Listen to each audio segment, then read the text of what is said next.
last budget with me, I was telling you guys how I'm getting down to the end to where I'm going to be paying my auto loan off in December. And I got a really good question. How have I been able to pay off the auto loan so fast? Well, in this video, we're going to talk about it. Let's get into it.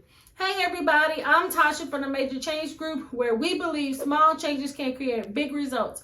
And if this is your first time on the channel, welcome. We talk about credit, budgeting, and student loans. Well, y'all, I'm really excited about my auto loan. So I had got my 2021 Hyundai Tucson October 29th of 2020. The auto loan is for $20,299 at a 2.19% interest rate for 60 months, and my monthly payment is $357.95. Well, at the time of this video, y'all, I only owe about $7,022, but really I only owe $6,099 or something like that, because I had made a payment through the third-party servicer Plastic for $100, and it hasn't posted to the account. So technically, I only owe like $6,900, but I'm going to say $7,000. So I got this question asking me, how have I been able to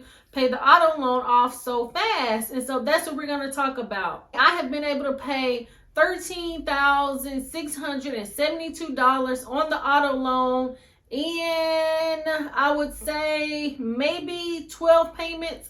I think I have maybe made 12 payments, because actually I didn't make my first auto payment until December, either the 13th or the 18th of 2020. So that's why I'm saying I'm giving myself a year. Even though I had got the auto loan October 29th of 2020, I didn't make my first payment until December. So I'm giving myself a full year. That's what I'm going to say. It's a year. Let me know in the comments, what do you think about that? So when I think about how I have been able to pay the auto loan off fast, the first thing is creating a goal. Now, when I first got the auto loan, I had got it for 60 months, but I knew I pretty much already had a goal in my mind when I had got the auto loan, and I said that I'm going to pay it off in 30 months instead of 60 months. Now, before I had got this auto loan, I was almost finished paying off my other car, and I was going to be paying that off maybe like a year and a half early, but then I was starting to have a couple of car problems, so I just went ahead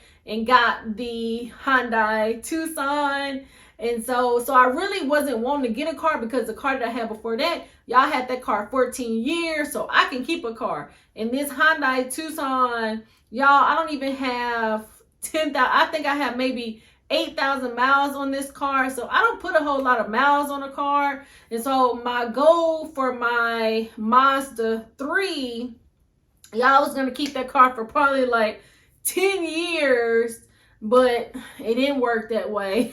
So I ended up getting the Hyundai Tucson, and so I've had that one a year. So my original goal was to pay the auto loan off in 30 months. And since I had traded in my Mazda 3, and I had been making payments on the car, because pretty much I was going to pay the car off by that December anyway, because I only owed like $3,000 on the auto loan. And so I was going to end up paying that auto loan off a year and a half early. So that was great, but I went ahead and traded it in. So on my old auto loan, I was already making like $400, $500, sometimes even $600 payments on the car. So that's how I was paying it off fast. So when I got this auto loan, I was just like, well, really, I can do the same thing. But that auto loan was $260, and this auto loan was $357. So, I mean, it still was $100 difference or so. But I said I'm still going to do the same scenario on my new auto loan. And I said that I'm going to do it in 30 months instead of 60. So that's what I'm saying. Creating a goal for yourself is I would say that's the main thing that has been able to help me. Now, once I got going on the loan in January, I started crunching the numbers, and I was just like, you know what? I really think that I'm going to be able to pay this auto loan off a lot faster, because one, I said that I was going to do the 2021 Major Change Group Savings Challenge, where I was going to save $5,000 in 6 months But really, I was going to do it for the whole year and save $10,000 for the whole year. And pretty much that was going to be able to help me to pay it off fast. So when I thought of that, I was like, whoa, okay. So then every time I got extra money in, I would use some of the money. So for instance, 2 times this year, I got paid 3 times in a month. So for the month of April and for the month of October, I had got paid 3 times in that month. So one whole check, well, pretty much all, not the whole thing, but pretty much all of it, I pretty much paid a car note off on that. When I got my income taxes, if I got a bonus at work, I would put almost all of it. I wouldn't put all of it, but pretty much almost all of it. And then as you start going on the loan and you're getting it paid off more, you just really kind of get excited. And that's what happened. I was really just getting so excited. I would put large lump sums. So we can look here at my payments and you can see, like the first payment I made, I just made a regular payment. And then the next couple of payments, I was making like $100, an additional $100 and maybe $20 payments. But then you can see, boom, I had made a large lump sum, like almost what, $1,400. And then I had made almost over $2,000. But then you can see in July, I had made the $5,000 payment. And that's what really helped me when I was doing the savings challenge. Now I can tell you, typically I'm not a saver. I'm not a spender, but I'm not really a saver like that. But the savings challenge really helped me to really see what I could do, because I would say last year I was getting more into saving. I was doing like little small savings challenges. So then by the time the end of the year came, I was just like, whoa, you know what? I think I'm going to really hit this hard. And that's where I came up with the $5,000 savings challenge in 6 months. But then I said, I'm going to do it for the whole year. So I saved the $5,000 by the time, I want to say July came, July 1 came. And I'm not going to say that it was easy, because especially in May, because that's me, I have a twin sister, that's when our birthday is. And so we did a staycation and, so of course spent a little money on that. And so it really wasn't that easy around that time, but I just went ahead and did it.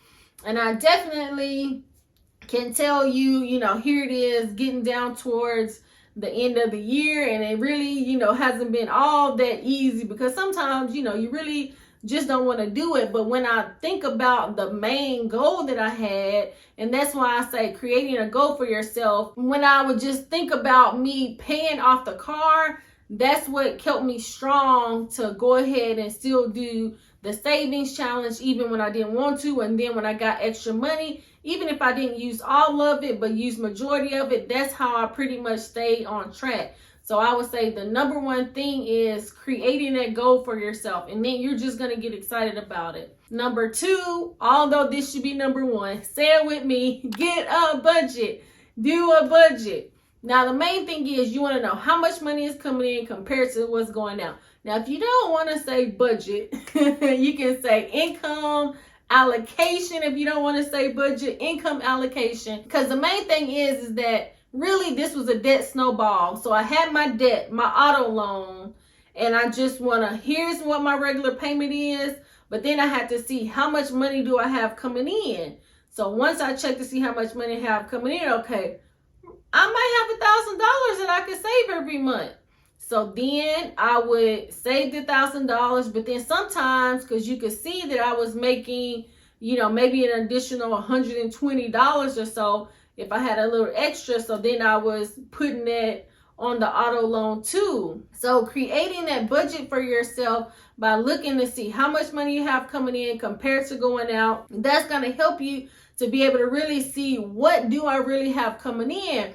Because sometimes I don't think that we necessarily don't have as much money as we think that we do. I think we're just nibbling off of it so much that if we don't have a plan for our money, which is what a budget is, or a income allocation, then once you go back to that money, the money is gone. So like, let's say for instance, when I would get paid 3 times for the month. If I didn't even know I was getting paid 3 times, then you just using all the money. But by me having a plan, knowing that the money was coming in, then I could really allocate the money how I wanted to. And I really think that was a big help, especially now that we're getting down to the crunch. Every dollar is going to count. And so that's where the budget is really coming in handy for me. Number 3, I will say revise your goal as needed. For instance, the original goal was to pay the auto loan off in 30 months. But once I started crunching the number and I really started getting excited about it and I really started thinking, I revised the goal. But not always does it mean that you have to go from this goal, me paying it off in 30 months, to boom, I'm going to pay it off in a year. Even right now, I'm getting down to the crunch, y'all. I'm getting down to the crunch. And I feel like I'm going to be able to do it. No, I'm going to do it. But there were times to where I was like, I don't technically have to make a payment. I don't think I have to make a payment until probably October of 2024. Maybe I don't have to push myself to pay the auto loan off. But I was just like, I really wanted to do it. And so I'm going to do it. But it's just like, if I needed to, I could maybe not, I could maybe push it to January if I needed to. Since it's not something that I really have to do.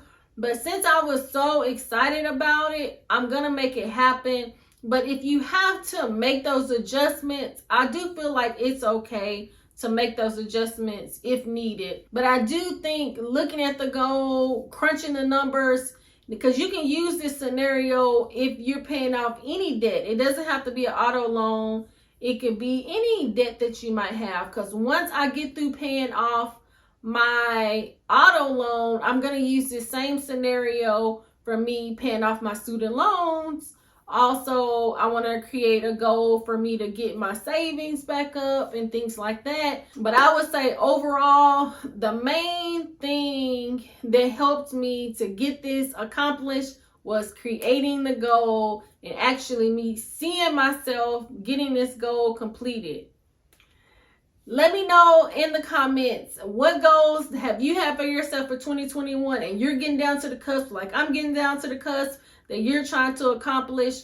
And what are the goals that you have set for yourself for 2022? Once I pay off my auto loan, I'm really gonna see about getting me a Roth IRA and get into some stocks as well. So those are going to be a few of my goals for 2022. But let me know in the comments, what are some of the goals that you have for yourself? Thank you so much for watching. Please like, subscribe, share with a friend, turn your notification bell on so you'll be the first to be notified when new content drops. I thank you so much for watching. Until next time. It's not a game, sir.